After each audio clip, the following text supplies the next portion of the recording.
ముఖ్యమంత్రి శ్రీ రేవంత్ రెడ్డి భట్రాజు కులంపై చేసిన వ్యాఖ్యలు వెంటనే వెనక్కు తీసుకోవాలని, అదేవిధంగా బీసీ కులాలను వారి వృత్తులను గౌరవించే సంప్రదాయం అందరూ పాటించాలని తెలంగాణ రాష్ట్ర భట్రాజు సంఘం రాష్ట్ర ప్రధాన కార్యదర్శి ప్రతికంఠం పూర్ణచంద్రరాజు అన్నారు.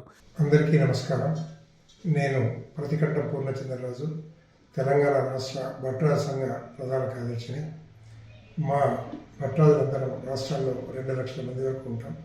అయితే ఇటీవల మన రాష్ట్ర ముఖ్యమంత్రి రేవంత్ రెడ్డి గారు అసెంబ్లీలో భట్రాజులను కించపరిచే రీతిలో మాట్లాడారు. కామెంట్ చేస్తే 100 రూపాయలంట, పొగుడితే 1000 రూపాయలంట. ఇది నగదు నజరాన పథకం పెడితే ఏమొస్తాయి అధ్యక్ష? ఎంతకి రాజుల దగ్గర ఉండేటోళ్ళు భట్రాజులు అని పొగిడేటోళ్ళు రాజా ఓహో రాజా ఆహా అని. ఈ రోజు నూతన భట్రాజులు సోషల్ మీడియాలో లైకులు కామెంట్లు, ఇది అక్రమంగా సంపాదించిన సొమ్ము. నాన్నగారు సంపాదించి ఇచ్చారు. టీవీ పెట్టుకున్నాడు, బాగానే ఉంది. చూపించుకోనికే టీవీ ఉంది, రాసుకోనికే పేపర్ ఉంది, పాడుకోనికే ఫామ్ హౌస్లు ఉన్నాయి. రేవంత్ రెడ్డి వెంటనే భట్రాజులకు క్షమాపణ చెప్పాలని ఆయన డిమాండ్ చేశారు. దానివల్ల మా ఆత్మగౌరవం అంతా దెబ్బతింది. ఈ 2 లక్షల మంది భట్రాజులందరూ కూడా చాలా దిగ్భ్రాంతికి గురవుతున్నారు. మీరు రాష్ట్రానికి ముఖ్యమంత్రిగా ఉన్నవారు ఈ విధంగా మాట్లాడితే చాలా ఇబ్బందికరంగా ఉంటుంది. మాలో మేధావులు చాలామంది ఉన్నారు. 100% అక్షరాస్యత కలిగినటువంటి కుటుంబం, కవులు, కళాకారులు, ఇందులో గొప్ప గొప్ప వారు ఉన్నారు. ఇందులో అందరూ కూడా బాధపడుతున్నారు. అందుకనే మీరు అటువంటి మాటలను ఉపసంహరించుకోవాల్సిందిగా మీకు విజ్ఞప్తి చేస్తున్నాను. జై భట్రాజు, జై జై భట్రాజు. అందరికీ నమస్కారం.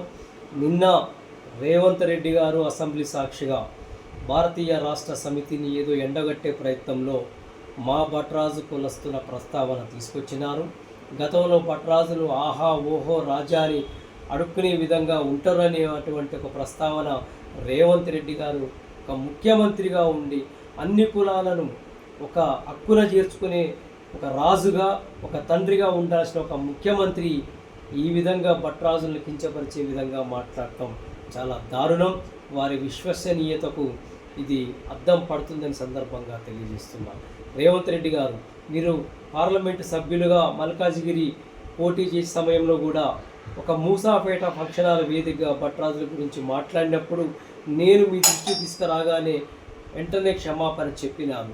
మళ్ళా మీరు అది మర్చిపోయి నిన్న భారతీయ రాష్ట్ర సమితిని ఎండగట్టే ప్రయత్నంలో భాగంగా మళ్ళా మా భట్రాజుల ప్రస్తావన తీసుకురావడం చాలా దారుణం. ఇది సమాజానికి విడ్డూరంగా కనిపిస్తున్నది.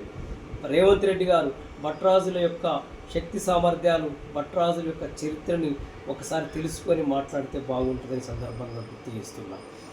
భట్రాజులు ఈ సమాజంలో 100కు 100% అక్షరాస్యత కలిగిన ఏకైక కులం ఉన్నది అంటే అది భట్రాజు కులస్తులని సందర్భంగా తెలియజేస్తున్నా. భట్రాజులు ఏ ముఖ్యమంత్రి దగ్గర పోయి ఓహో రాజా మాకు అది ఇవ్వండి ఇది ఇవ్వండి అని ఇప్పటి వరకు అడిగిన సందర్భాలు ఎక్కడ లేవని సందర్భంగా రేవంత్ రెడ్డి గారు గుర్తు చేస్తున్నా. మా కాళ్ళ మీద మేము నిలబడి, మా చదువులపైన మేము నిలబడి, మా చదువులపైన మేము ఆధారపడి ఉద్యోగాలు సంపాదించుకొని మా జీవనయానం కొనసాగిస్తున్నాం తప్ప ఇలా మందిని ముంచి వాళ్ళని ముంచి మేము పాలకులుగా గట్టునెక్కి పాలకులుగా వ్యవహరిస్తలేదు. మాది మైనార్టీ కులంలో ఉన్నటువంటి సందర్భాన్ని మీకు గుర్తు చేస్తున్నా.